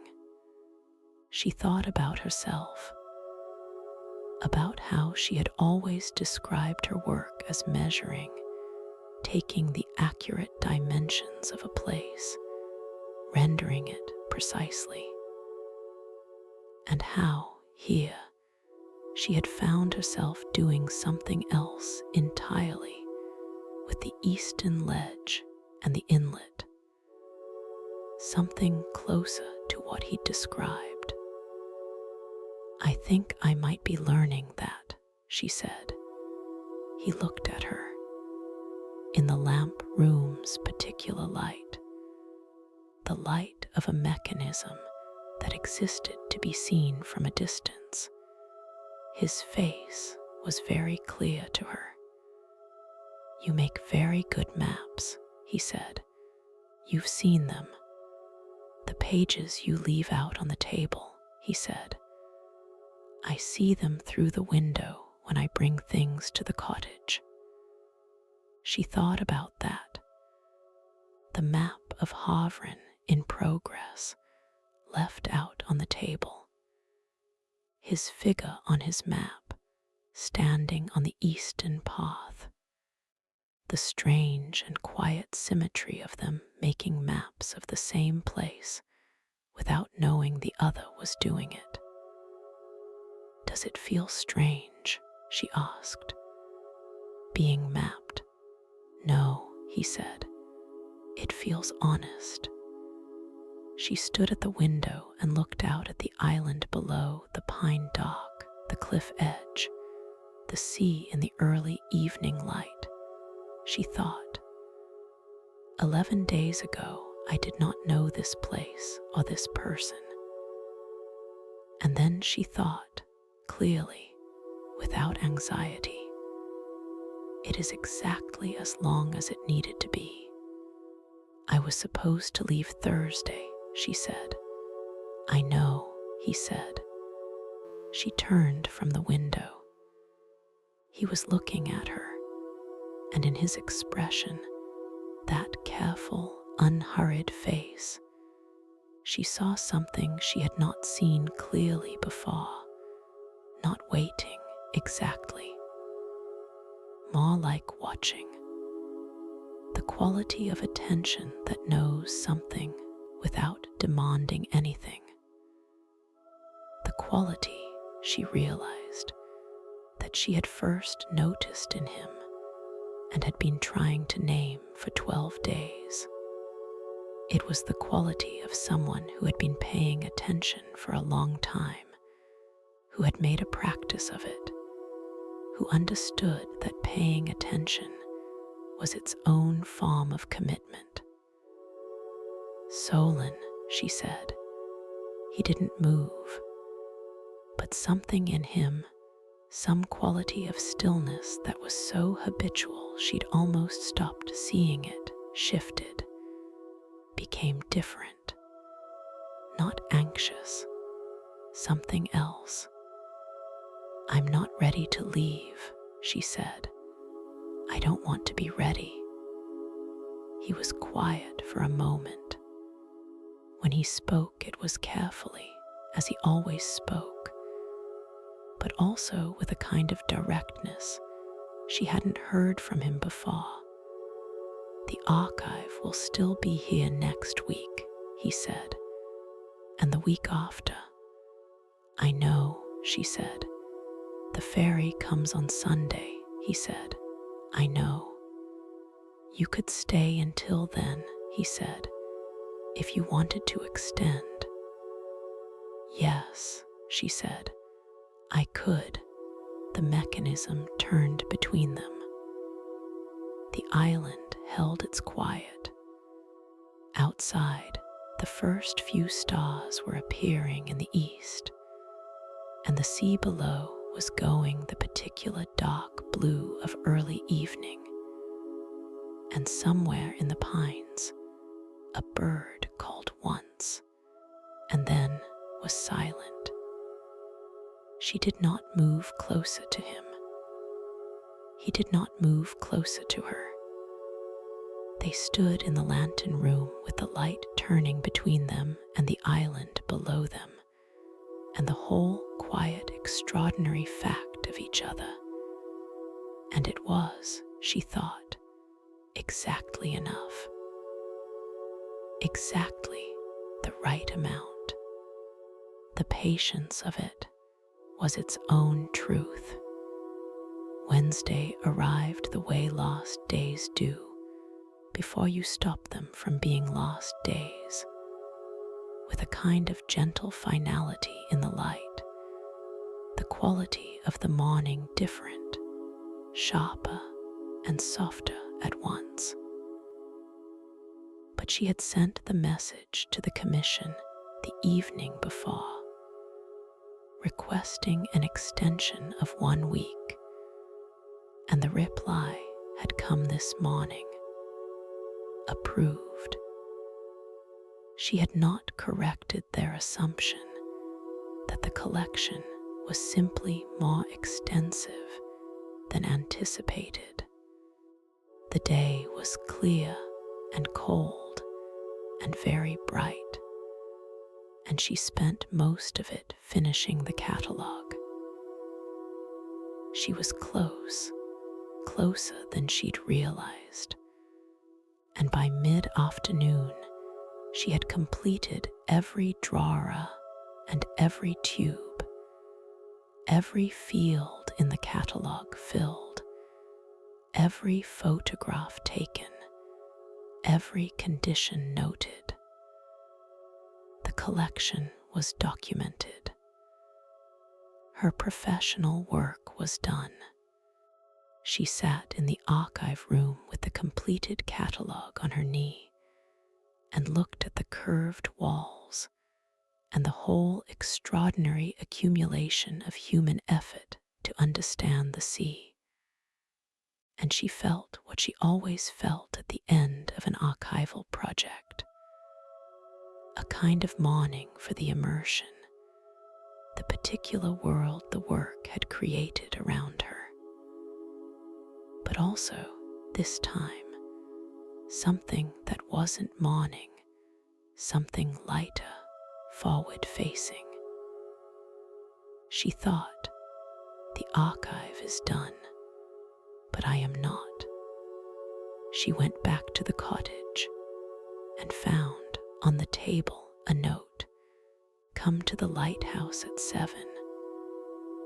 I'll make dinner.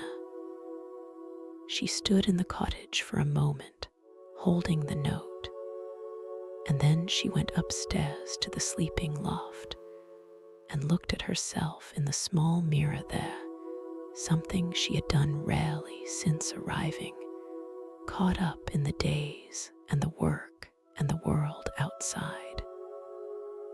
She looked like herself, she thought, only more so. She changed into the warmest and nicest thing she'd brought, a cream-colored knit sweater, good wool, her grandmother's, and went back down to read and wait until 7. The lighthouse kitchen was not large.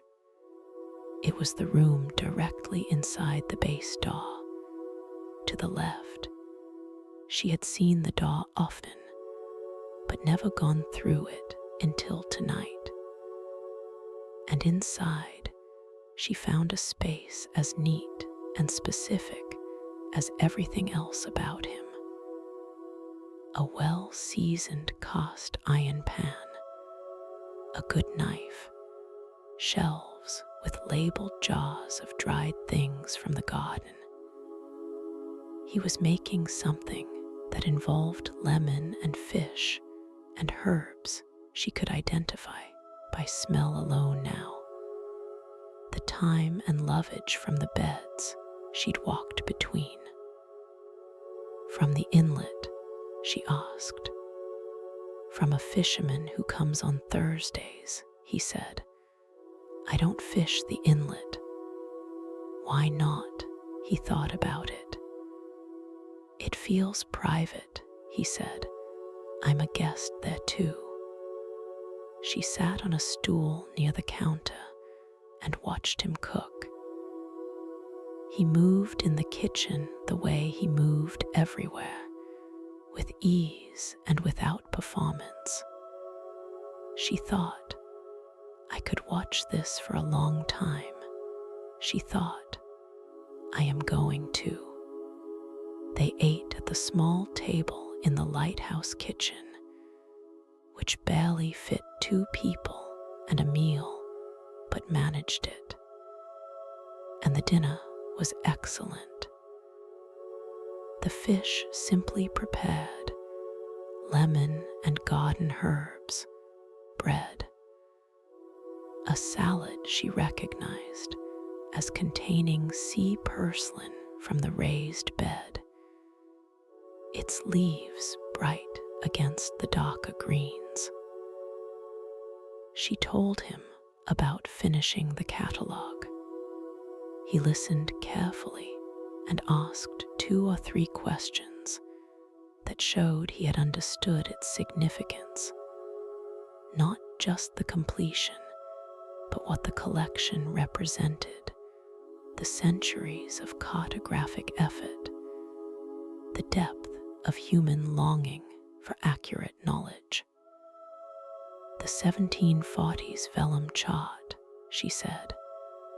I keep thinking about the person who made it. What do you think about them? That they were trying so hard to be accurate, she said. And that accuracy wasn't really the point. The point was the trying.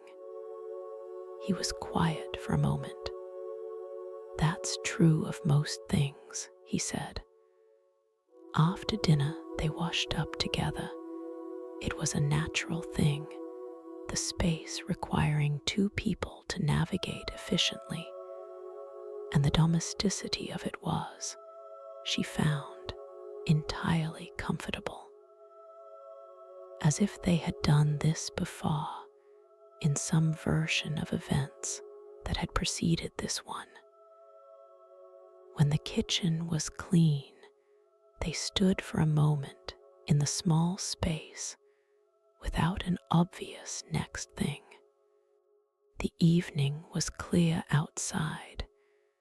She could see through the small window above the basin, and the stars were extraordinary. "Will you come up to the lantern room?" she asked. "Yes," he said. They climbed the stair together and stood at the window with the star field above and the dark island below and the sea in every direction.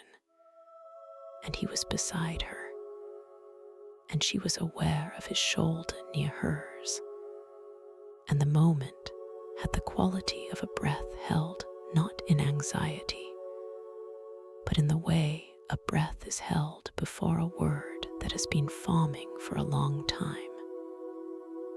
She reached out and put her hand over his, where it rested on the window ledge. He turned his hand over very gently and held hers. His hand was warm. He held hers with the same care he gave to everything fully, without distraction, with the attention of someone who understood what he was holding. They stood like that for a long time, watching the stars move across the lantern room glass, the light revolving slowly around them, the island below them in its patient darkness. She did not say anything. He did not say anything. They stood together in the room that had always been about guiding people home, and she thought, yes, this, exactly this. She woke on Thursday morning before the alarm she hadn't set, as she had every morning on this island, and lay in the sleeping loft, listening to the sounds she now knew. The pines, the sea, the lighthouse mechanism's low hum, the specific creak of the cottage when the temperature shifted at dawn. She knew all of it now. She could have described it to someone, eyes closed. She lay still for a long time. The beam moved across the ceiling with its 12-second patience, and she counted the passes, not as she had on the first night, when she'd been counting to anchor herself in a new place, but simply because she liked it. The rhythm of it, the reliability. At some point, she became aware that the fog had come in again overnight, thinner than the heavy fog of several days ago, more like gauze than cloth, but present, softening the edges of the morning, making the world outside the window a gentle and imprecise thing. She dressed and went downstairs, and on the doorstep there was the basket, the thermos of coffee, 2 eggs, a small jar of the blackberry preserve. But this morning, beside the jar, something additional, a sprig of the dried herb from the bottle he'd left on the table, tied with a piece of undyed string. She picked it up, held it for a moment, the smell of it rising, sage and sea and something green. She made herself sit on the doorstep and eat before she went anywhere, which was something she had not done on the first morning or the second. She had always been in a hurry toward the next thing. Now she sat and ate the egg and the bread with the preserve, and drank the coffee, and watched the fog move through the pines in long, slow drifts, each one slightly different from the last. The way things are when you give them enough time and attention to reveal their variation. A small bird landed on the path 3 feet from her and regarded her with the professional skepticism of small birds. She stayed very still. It hopped forward 1 step. Then it flew away because that was what it needed to do. She sat on the doorstep until the coffee was finished and the fog had begun to thinning from the top down, the sky above appearing in small patches of pale winter blue. She watched the patches widen. She thought 2 more days. Then Sunday's ferry. Then she let the thought open rather than complete it, because completing it required a certainty she was still building, and she had learned here to be patient with the building. She went to the archive, not to work, her work was done, but to sit in the round room for a little while with the completed catalogue and the curved shelves and the high window and the smell of old paper and sea air. She sat on the low stool and looked at the drawers, all in their places, all as they had been when she arrived, the same and different, known now. She thought about the man who made the 1740s vellum chart. She thought about the journal keeper and the letter tucked into the back of it. She thought about all the people who had sat in rooms on this island and tried to understand it, tried to get the coastline right, tried to render the truth of a place in the best available medium.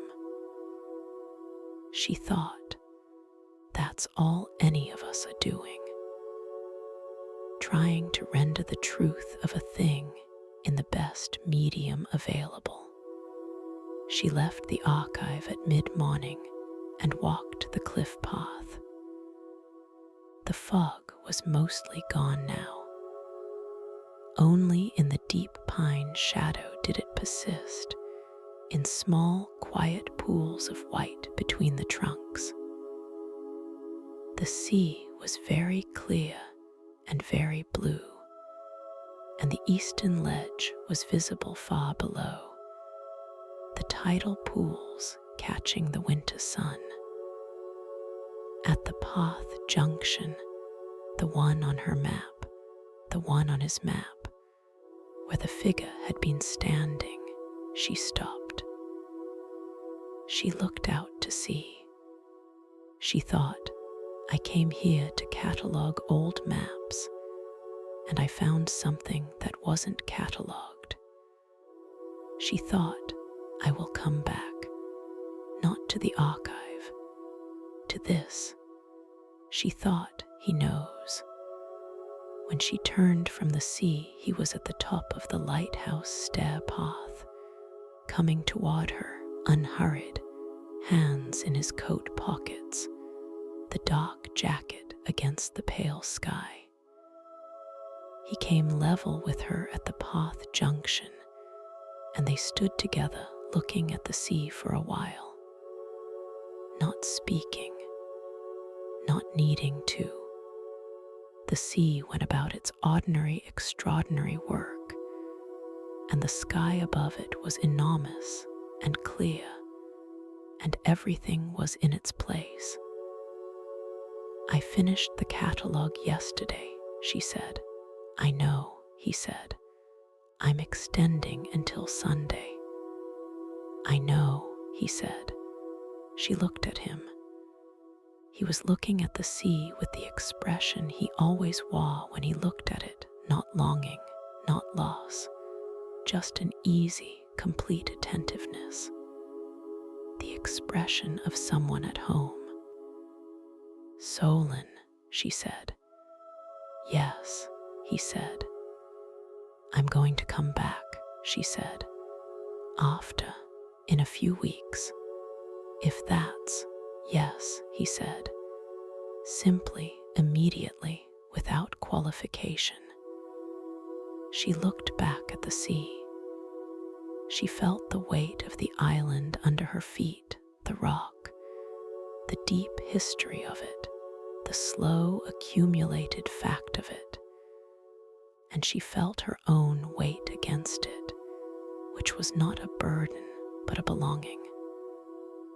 She would go back to the mainland on Sunday. She would do what needed to be done there. She would return to the city and her apartment and her ordinary days. And she would carry this place inside her the way places you have truly been stay inside you, not as memory, but as dimension, as an added layer of understanding that changes how you see everything else. And then she would come back. The sea was very still. The lighthouse stood above them, patient and white, its beam invisible in the daylight, but turning, she knew. With the same unbroken patience, it turned through every hour, visible or not, stood beside her. She was exactly where she was supposed to be. She breathed in salt, pine, the clean, cold air of an island in early spring, and breathed out, and let her eyes close for just a moment. And behind her eyelids, the darkness was not empty, but full of soft light. The slow sweep of the lighthouse beam as she'd come to know it. Moving through the dark with the particular patience of something that has always been there and will always be there, guiding, illuminating, faithful to its purpose. She breathed in once more, and then, gently, she let the day begin to hold her.